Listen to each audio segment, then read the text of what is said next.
As state budget cuts loom, organizations that support youth and families in crisis are at risk of being crippled and maybe shutting their doors. Joining us to share what's at stake are the executive director of the Children's Receiving Home, Glynis Butler-Stone, and board member Heidi Sanborn.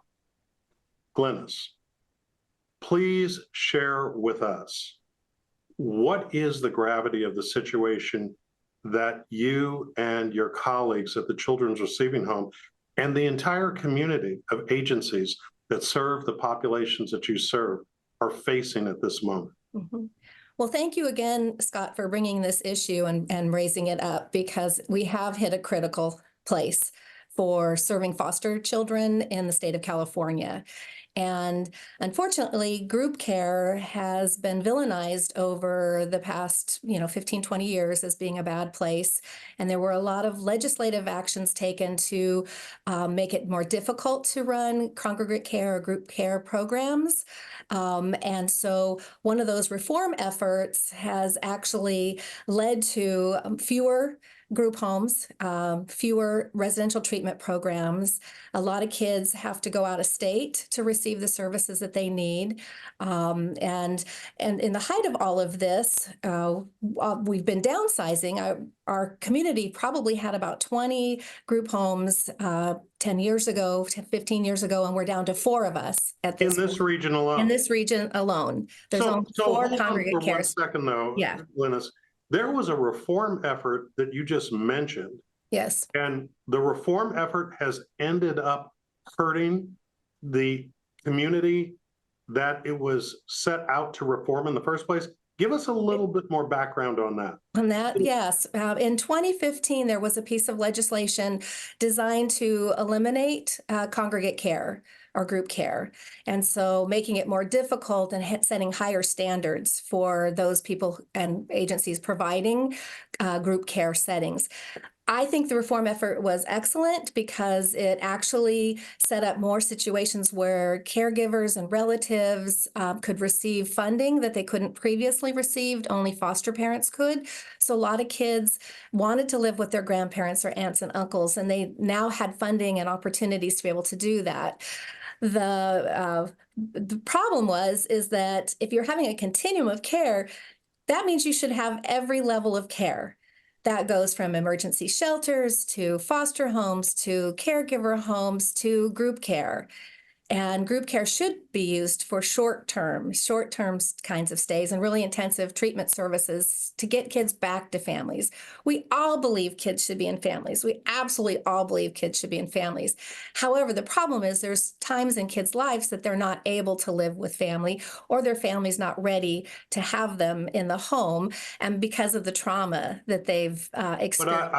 But Glynis, what I don't understand still is what happened.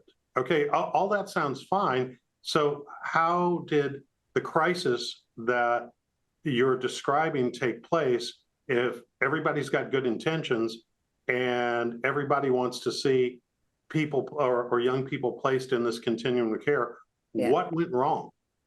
What's the fundamental basis? Well, the problem is that the restrictions on group care from the federal level, the state level, and the local level increased, while the funding to provide those levels of care did not increase. So the California Department of Social Services acknowledged that congregate care, what they're calling short-term residential treatment programs, were not adequately funded for foster children to receive the services that they needed when they need this really high level of care. They've been in foster homes. They need intensive treatment. Their family needs intensive treatment. So we serve those kids that are the most vulnerable, that have been in the system the longest, that are the most difficult to treat and difficult to place kids. Okay, so all that sounds logical. Where's the money? Exactly. That's the problem. That's the problem, is the state acknowledged that the funding wasn't adequate for this level of requirements for services. However, they put a work group together this past year. They worked very diligently on it and have come back with a proposal that actually cuts the funding to short-term residential. Stop for just a second. Yep. So you're telling me that the Department of Social Services of Gavin Newsom's administration put together a work group to try and solve this problem of underfunding and came back with a proposal to cut the funding even more? Yes, and eliminate cost of living increases that were scheduled to happen over the course of the next 5 years. Yes, Okay. Heidi, you have been an advocate in the environmental movement. You're a former chair of the SMUD board, elected official yourself, and community volunteer and activist, obviously serving on the board of the Children's Receiving Home. Make sense of this for us lay people as to this bizarre kind of Rubik's Cube of this situation, because it's not making much sense to me. And it shouldn't, because it doesn't make any sense. If we want to keep kids who have been highly traumatized, and we are talking the kids that come to group care now are the children that have had the most trauma. They need the most mental health support. They need the most care. That costs more than the child that could be placed in a foster home. We've been underfunded since I got on the board, I think it's 3 years ago now, $350 per day per child. We have been eating, every budget I have approved as a board member blew my mind because we were negative $500,000 a year. We are eating into our fat and we will close. And that's why I'm so grateful to you to do the show, because as a board member, I'm not a mom, but I'm a mom to the world's children. And I'm just absolutely blown away by everyone talking about how much we love and care for children, but the children who have been the most damaged, the most harmed, whose abusers have created a life for them that they just can't trust others. It takes time for them to recover. They can't all go into a home, a foster home, out of the gate. They need extra help. And that's what we're here for, but we're going to close. If the state continues to cut, we will not be here, and we need people to hear us before it's too late. So Glynis, I don't understand this because, California has this reputation as the most progressive state in the United States that really looks to wrap its arms around the underserved and the underrepresented and to try and balance the scales to make sure that everyone's got a fair shot. What are the people over in the legislature and in the administration doing? Well, in your conversations with your colleagues that run other agencies like yours, what are they saying to you? well, again, our industry and unfortunately with group care has been really villainized. And we've been Tell us a little bit about that. I mean, we've been painted as kind of like the Annie, that we're in it for the money and that we don't treat kids well, or, the Oliver Twists, or unfortunately, there's been a lot of movements out there, and there were some group care programs in other states that did abuse children. And do seclusion where they lock kids in rooms and that they over-medicate them and such. And so we've all been lumped into that same group. And it's really hard to change the picture. So even in the legislature, the folks, our representatives really believe that group care is bad and that kids should live in families. The problem is group care isn't always bad, and that we do have all these standards and we don't over-medicate kids. And I've talked to several legislators that are just like, well, you have a psychiatrist. I'm like, yes, and she's highly regulated and she's monitored and she's really careful not to prescribe any more medications than the kids need.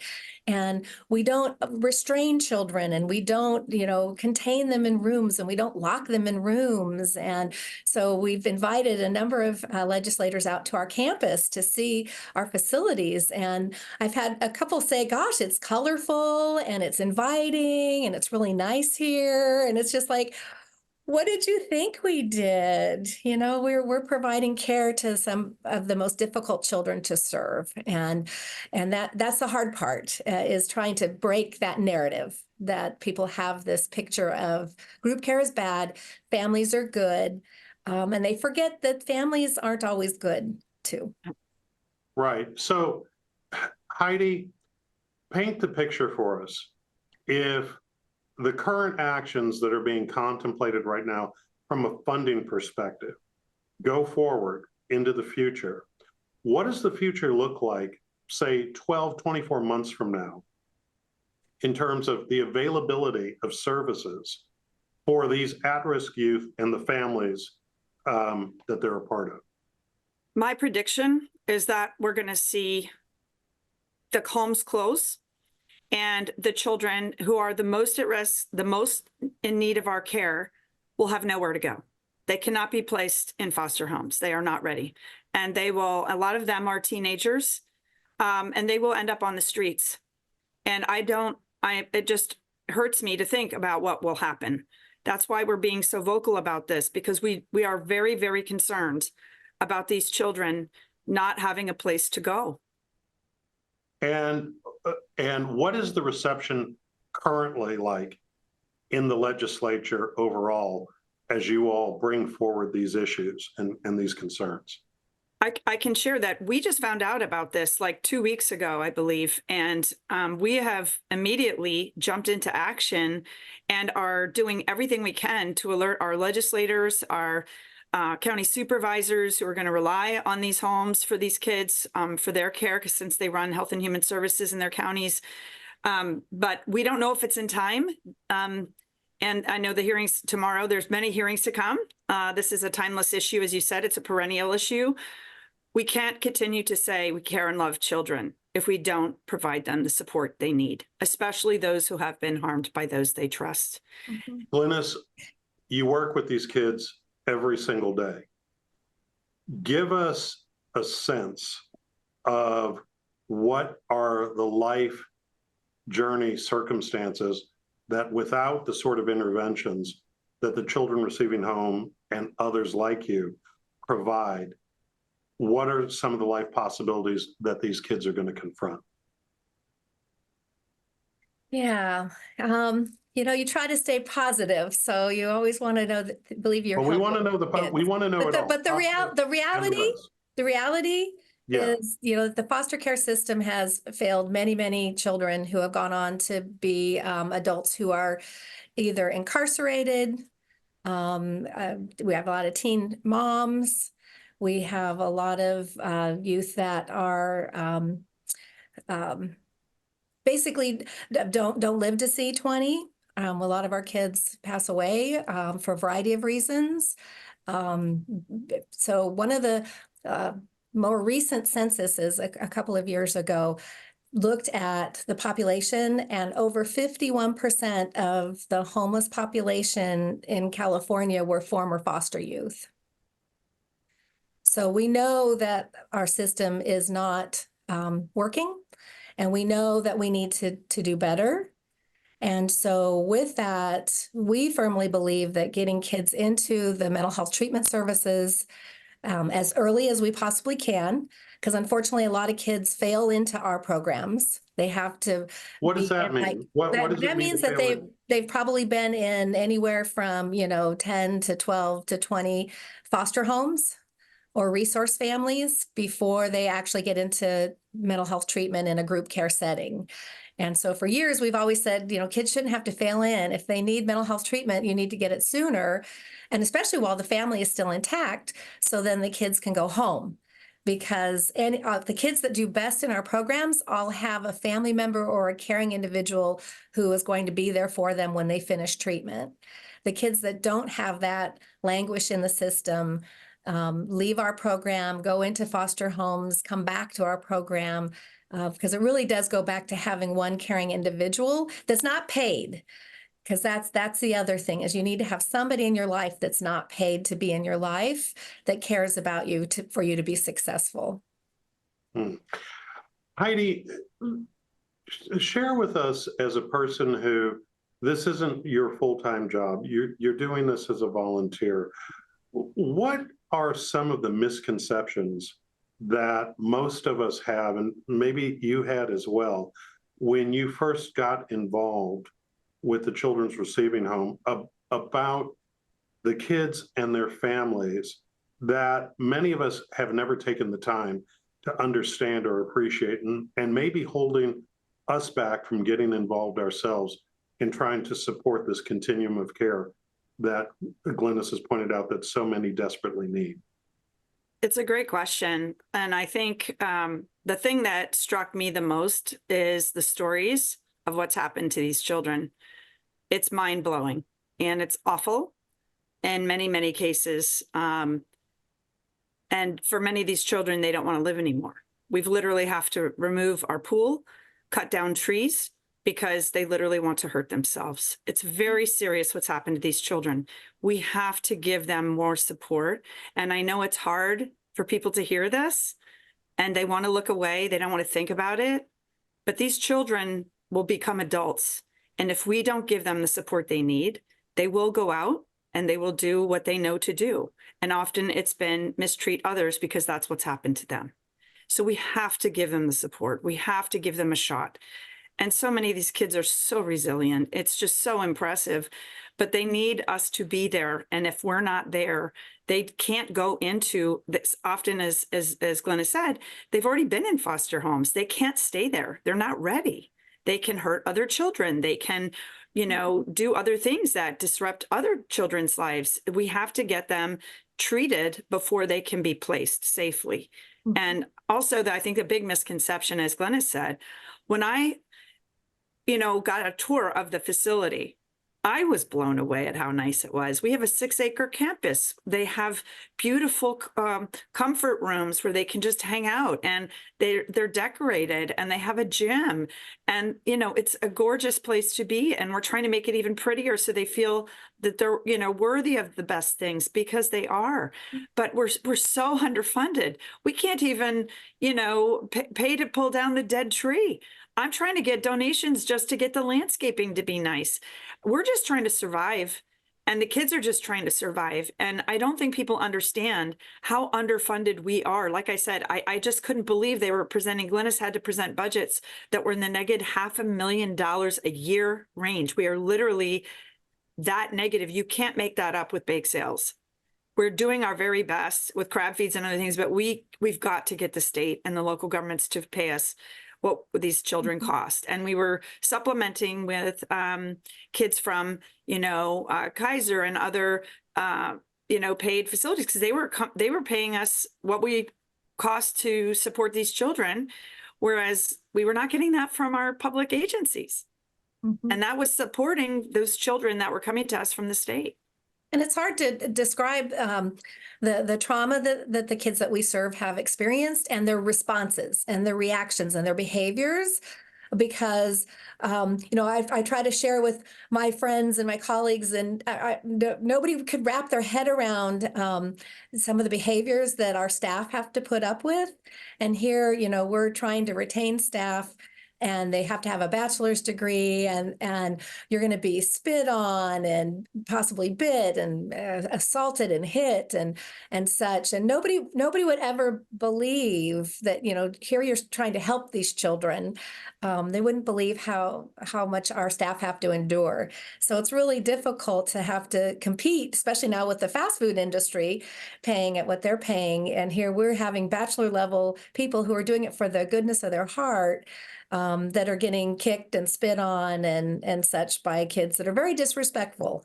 And it's really hard to share that, because you want to see the best in people and kids. But trauma really comes out a lot of times very outward, which is they're very assaultive and aggressive, or it's very inward. And that's the kids that are... that raises a question, Glynis, which is this: what is it that keeps you and your colleagues going, given this brace of challenges across the board that you all are facing right now? Yeah, I think a big part of it, when Heidi talked about the resilience of our kids, for me, it's our kids. That's what keeps me going. I feel very, very lucky that I did not experience the things that a lot of our kids have experienced. And I've learned a lot from them, but we have amazing kids that are talented, they're artistic, they're musical, they're smart. I had this one kid who could do whatever, the Rubik's Cube thing really quickly so many times. And I mean, just incredible humans that have so much to offer if we could just help them get through their trauma, help them trust the world, because most of the kids don't trust the world. And that's when you don't trust the world, then you either harm yourself or you harm others. Give us, and that's inspiring to hear. When you think of how amazing and resilient these kids are, give us one that really stuck with you in terms of an interaction or a child that you've encountered that kind of embodies how it is that the impact and intervention that you all provide can really reorient a child and get them back on the right path for their future. Right. The hard part about this work, a lot of times we don't hear back from the kids, and we don't hear back from them for a while. So probably my most inspiring story has to do with a youth who was here when we were a shelter back in the 80s. And she was here with her brother and sister on 3 different occasions. And she came back to actually film her story on our campus, and I was able to give her a tour. And I think I started off as a volunteer here back around the same time, so we were kind of laughing that I probably was a volunteer. We have what's called the point store, and the kids can earn points, and I ran the point store for 2 years as a volunteer. I just loved it. So we were kind of chuckling that she was probably here when she was maybe 12, and I was running the point store when I was early in college, so it was a few years ago. And so she has gone on, she's incredible. She has gone on to be now the CEO of Homemade. And she Wow. she has single-handedly helped the Children's Receiving Home remove the pool, which was a danger. And she said, oh yeah, it was always a danger, even when she was here.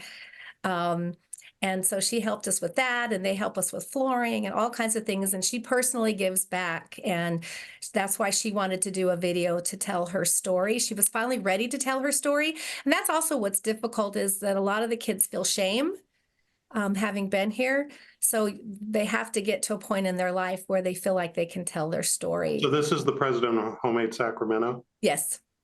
Yeah, she's Is an absolutely alumni three times here, and she says that, you know, nothing but positive things about how this was a safe haven for her, and how much this helped her and her family during really, really difficult times. Mhm.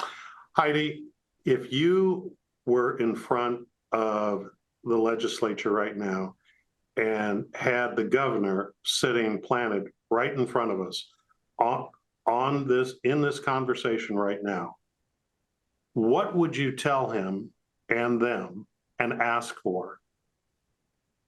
It would be very simply, we can't just talk about loving and caring for children and wanting to do something about homelessness. We have to put resources where they are needed to prevent homelessness and to care for children, period. And if they continue to cut, we will not be here. And it's counter to everything I hear people say that we want. The community has spoken very loudly in recent, even elections in March, about dealing with homelessness, supporting children. Everybody wants to support children and not have them on the streets or fending for themselves and learning from the worst of society. They want them to be supported. We can't just keep saying we're doing it. We have to actually do it and prioritize it. And I feel like I'm just speaking for them. I'm like Glynis, feel like I'm one of the lucky ones. And I had a mother with schizophrenia, but she always loved me. And I always knew that I had a safe place to be. And I was never hit, and I was never abused. But these children deserve our care. And I couldn't implore our legislators more. Do not cut, add to, and make sure we are here for these children. Glynis, I want to give you the last word. In a sentence or two, give us the message that we all need to carry back to make sure that these kids have what they need and that organizations like yours continue. Mm-hmm. Okay. My greatest message is the importance of foster children and foster youth, and the fact that they don't have a voice, and the fact that they're often forgotten. And that I would just want to encourage everyone to learn more about the continuum of care, learn more about the good things that congregate care and group care can provide. And I'd invite everybody on tours, but I can't do that many tours. So, but just, you know, have an open mind learn more about the continuum of care, learn more about the kids that are in foster care and the trauma that they've incurred, and that we all need your support. All right. And we're going to leave it there. Thank you both, and good luck on your advocacy. And we hope to have you back on in a couple of years, bigger and better than ever. Great. Thank you. Thank you so much, Scott. Yeah. All right. And that's our show. Thanks to our guests, and thanks to you for watching Studio Sacramento. I'm Scott Syphax. See you next time right here on KVIE.